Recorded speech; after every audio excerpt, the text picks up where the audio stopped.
ou um grande renascimento religioso causado por um homem levado à beira do desespero. Uma explosão de intranquilidade social e um conflito político amargo. Juntos, eles deram aos velhos inimigos novos gritos de batalha e fizeram tremer a essência do cristianismo. A Reforma, neste episódio de A Tradição Ocidental.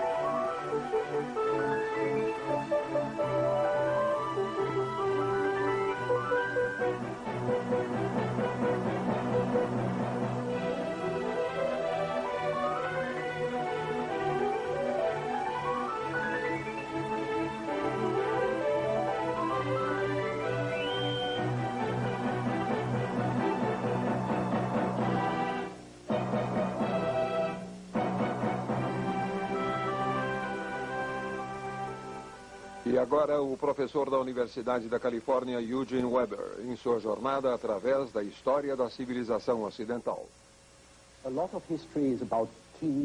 Muito da história trata de reis, rainhas e batalhas, porque por um longo tempo a história girava em torno de reis, rainhas e batalhas. Os impulsos e personalidades dos príncipes e dos grandes homens que os serviam influenciaram a política, fizeram guerras, tratados e afetaram a vida de todos os outros. Este reinado foi suspenso durante parte da Idade Média, quando o poder foi restrito a um âmbito local.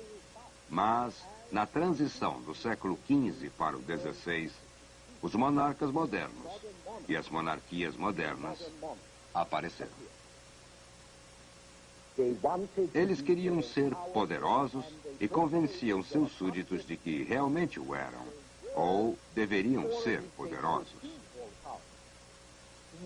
Até seus anjos de guarda eram considerados mais importantes do que os anjos que cuidavam de pessoas de patentes menores. Houve Luís XI da França, que viveu no século XV. Fernando da Espanha, que viveu um pouco no século XV e um pouco no século XVI. E Henrique VIII da Inglaterra, que nasceu um ano antes de Colombo zarpar e morreu em 1547. Foram eles os pais do Estado moderno, que levaria séculos para ser aperfeiçoado. Mas desde o início, o Estado moderno buscava 4 tarefas maiores. Primeiro, garantir a obediência, neutralizar todos os desafios possíveis, obter o monopólio da força, manter a lei e a ordem, tornar a violência que ele exercia a única violência legítima. O que isso significava? Pode-se ver pelas execuções que aparecem proeminentes em muitas pinturas.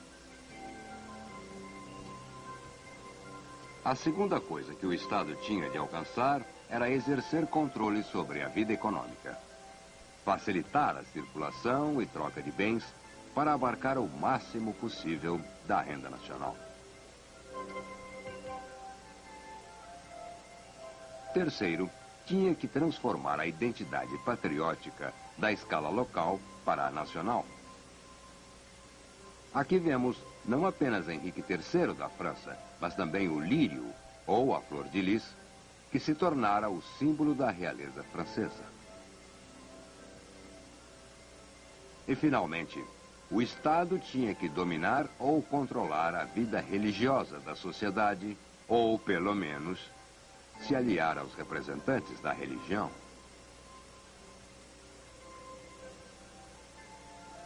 Já vimos que o surgimento do Estado moderno era dependente tanto do crescimento de uma economia moderna, de capital e livros de contabilidade como este, e de armas, que a nova tecnologia tornava possível e a nova economia possibilitava adquirir.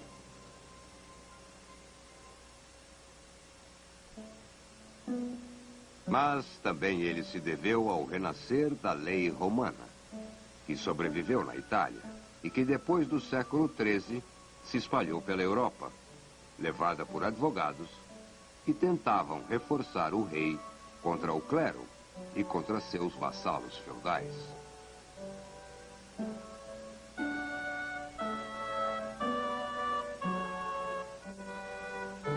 A lei romana tinha em si a ideia de um regente absoluto, o príncipe, cuja vontade era lei. Isso combinado com outro ideal clássico, o do herói, que é praticamente um deus, forte, benevolente e sábio. Essa figura real, heróica, iria encarnar o que hoje descrevemos como nacionalismo. Um sentimento de orgulho patriótico pelas origens e glórias passadas, que seriam usadas para justificar o domínio presente e a grandeza futura. Durante o século XVI, italianos, espanhóis e franceses aprenderam a cantar a glória de seus países e glorificaram um personagem nacional ou uma língua nacional. Os humanistas alemães comparavam o passado alemão ao da antiga Roma e inspiraram esse arco do triunfo feito para o seu rei e imperador Maximiliano. As peças de Shakespeare louvavam a Inglaterra, desacreditando seus vizinhos e exaltando o sentimento patriótico.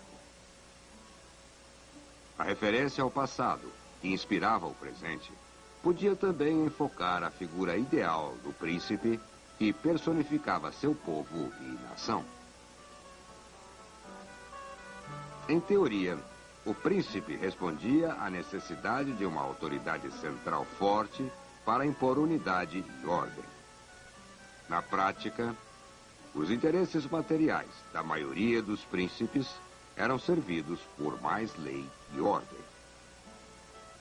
Mais leis e ordem melhoravam a renda.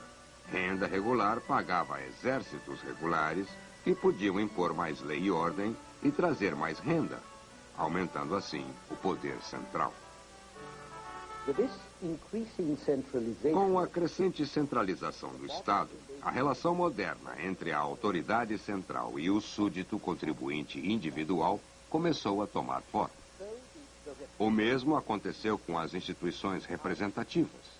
Os conselheiros, parlamentos e propriedades que marcam o Ocidente moderno e que estão todas ligadas aos impostos. Quando estados e regentes não mais apelam para a ajuda de vassalos, mas para todos os súditos, eles precisam ganhar seu consentimento.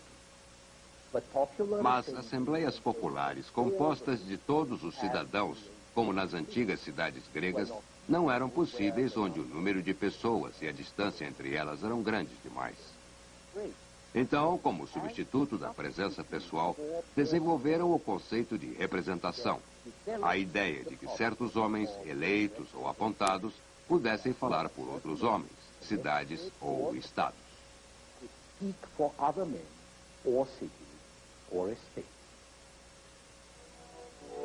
Algumas destas assembleias representativas tornaram-se instrumentos de oposição para a autoridade real.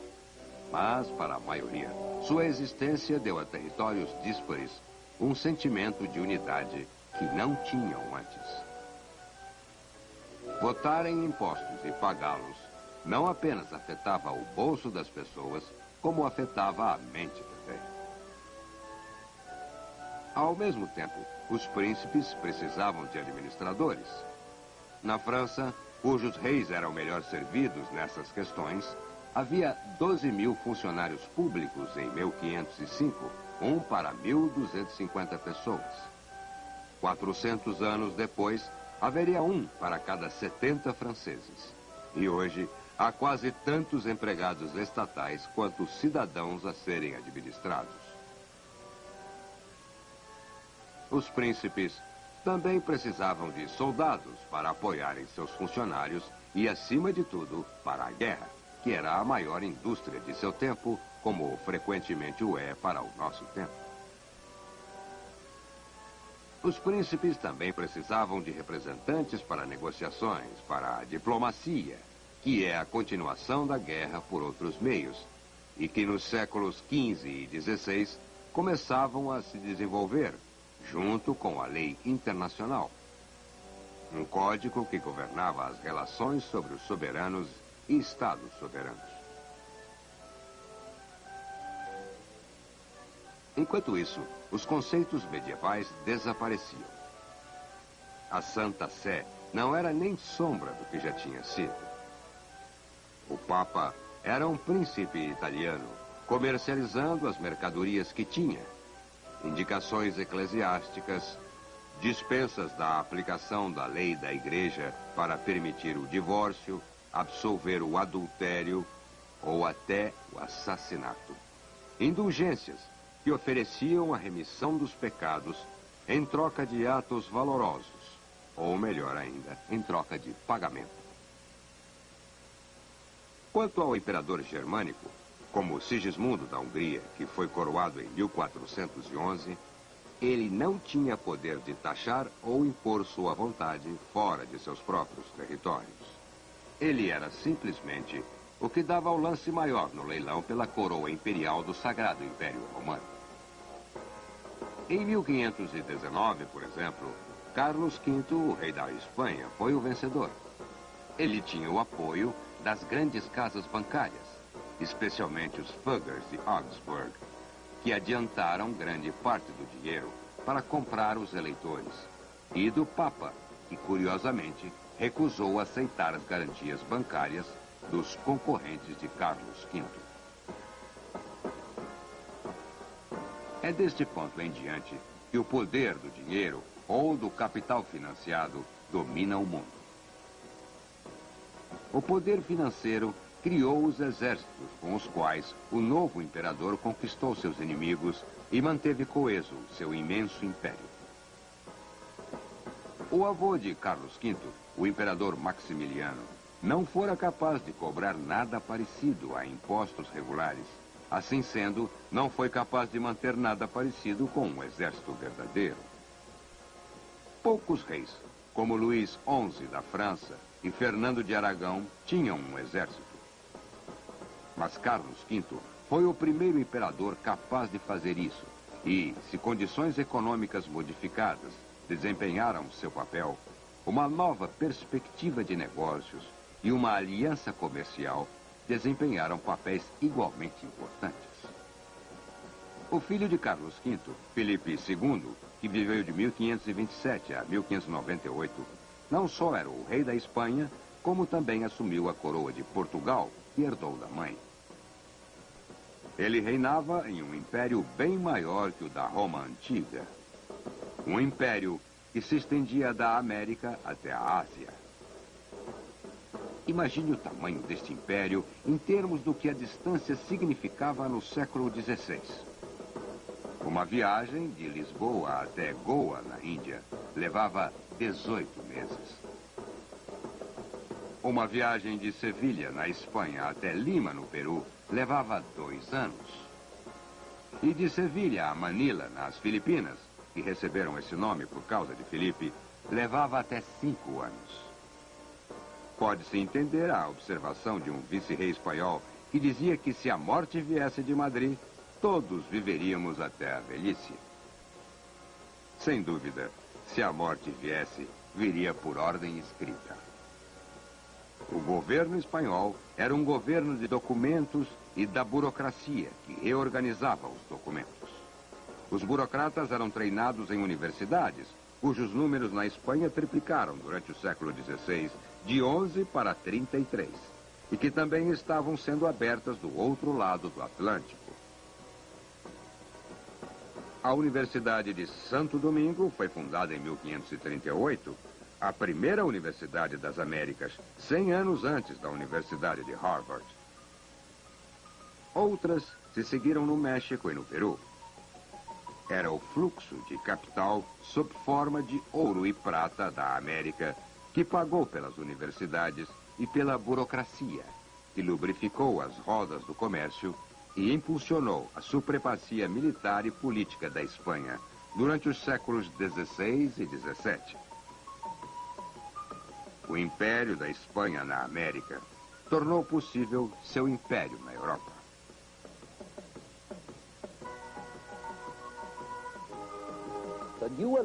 A nova aliança entre capital e Estado seria perturbadora para muitas pessoas, bem como o novo papel importante que o dinheiro desempenharia na vida de uma sociedade cujos membros haviam aprendido a viver sem ele, ou com muito pouco, por muito tempo. Havia ondas de especulação, ondas de falências, e estas não apenas afetavam os banqueiros e os mercadores, como também toda uma série de indústrias e empreendimentos dependentes, e, é claro, os trabalhadores. Esse foi o período crucial em que a Europa passou de um plano econômico mais ou menos estável da Idade Média para uma vida econômica que não é muito diferente da nossa.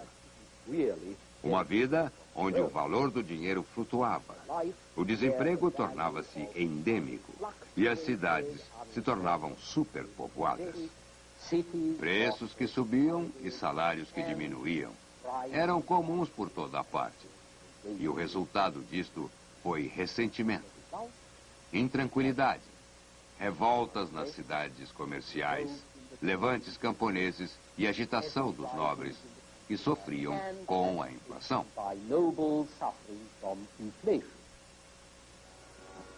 A insatisfação social criada por esta insegurança e intranquilidade chegariam ao auge na Alemanha e nos Países Baixos, onde surgiria sob a bandeira de uma ideia religiosa.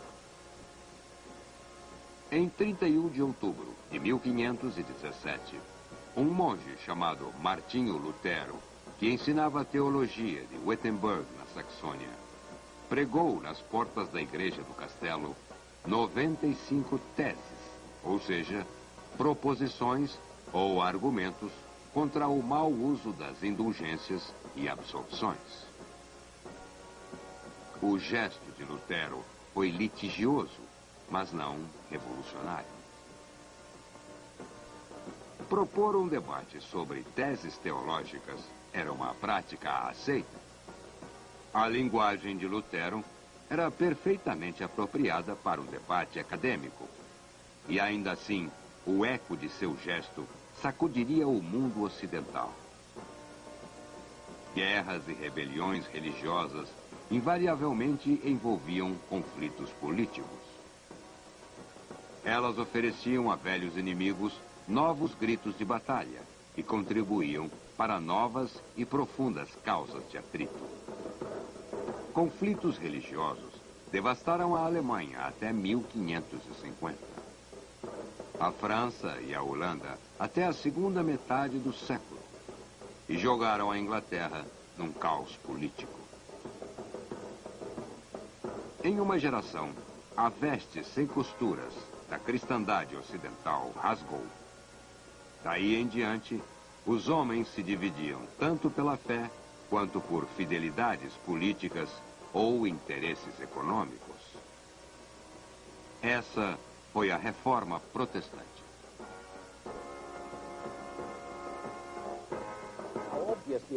Obviamente, uma disputa religiosa desta amplitude não acontece de repente numa sociedade não religiosa. O próprio Lutero é prova disso. Ele foi levado à beira da loucura pela incerteza, dúvida e culpa e o temor terrível de que nunca alcançaria a salvação. Até que percebeu que não é aquilo que você faz ou não faz, mas sim o que está dentro de você que conta. Sua fé em Deus e em sua salvação, seu perdão misericordioso gratuito, importam mais que as fraquezas, as falhas e as frágeis tentativas humanas de suplicar perdão. Problemas que atormentavam Lutero e que o aterrorizavam antes dele encontrar sua justificação na fé. Essa ansiedade apaixonada também torturava e assustava muitas outras pessoas, o que as fez ouvirem Lutero quando ele encontrou uma solução para seus próprios problemas e ofereceu como solução para os problemas deles. Um modo de alcançar a salvação, que abriu novos mundos para mim, como colocou o pintor Albrecht Dürer.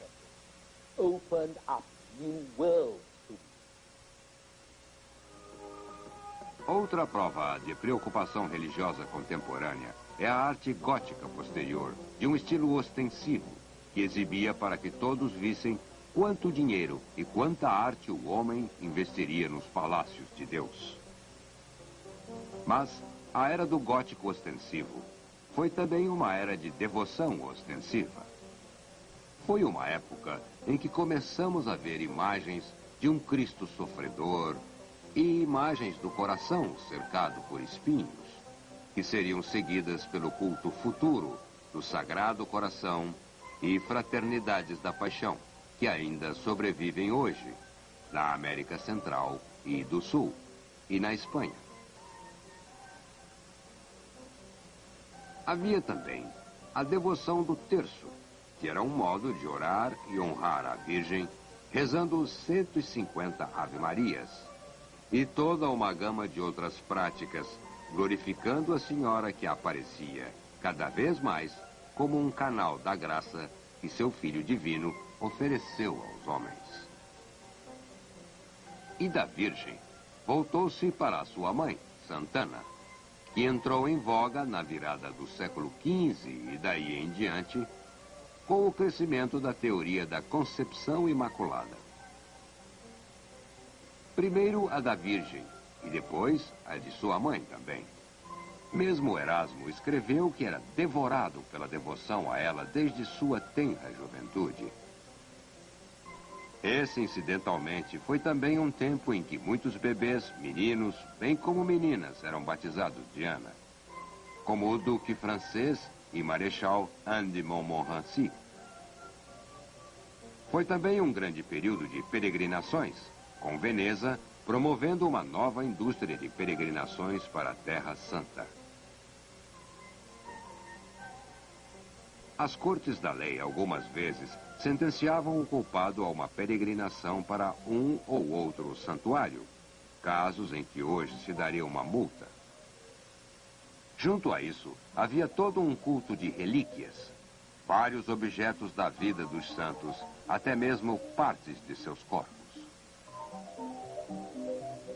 Ao mesmo tempo, a igreja imprimia indulgências e levava centenas de escritos, antes para os padres e depois para o público, traduzidos do latim ou escritos diretamente em francês, alemão, inglês, para a burguesia comum que ignorava o latim e para as mulheres devotas que sabiam ler. Se observarmos a arte da época, mal acharemos pinturas flamengas sem uma imagem devota presa à parede. Nos séculos XV e XVI, cada vez mais, Deus e os santos agiam muito de perto ao plano humano e o novo naturalismo dos artistas reflete uma familiaridade crescente ou desejo pela familiaridade entre os adoradores e os adorados. Esse foi um período no qual as artes plásticas ofereciam à imaginação a visão de um Cristo muito humano e, acima de tudo, muito bondoso, infinitamente misericordioso, sofredor e bom, muito próximo de homens e mulheres que podiam reconhecer suas próprias imagens nos painéis e pinturas, que por um tempo só haviam mostrado imagens de figuras idealizadas e superiores. Um Cristo muito humano. Uma Virgem Maria muito humana. Uma vasta família de santos.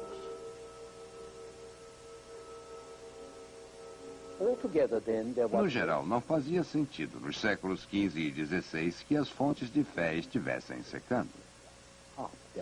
Não havia perda de interesse na religião e nenhuma hostilidade às velhas práticas. Pelo contrário, a impressão que se tinha era de muita devoção, com um grande interesse pelo divino, através de uma grande variedade de expressões. Mas ainda assim, pelo que se podia notar, também havia uma sensação de embaraço, de desconforto, uma certa aspiração vaga em direção a outra coisa que veio daquela nova classe que estava ascendendo, não só em riqueza, como em influência e status. Essas eram as pessoas que fabricavam, comercializavam e praticavam a lei nos centros urbanos crescentes.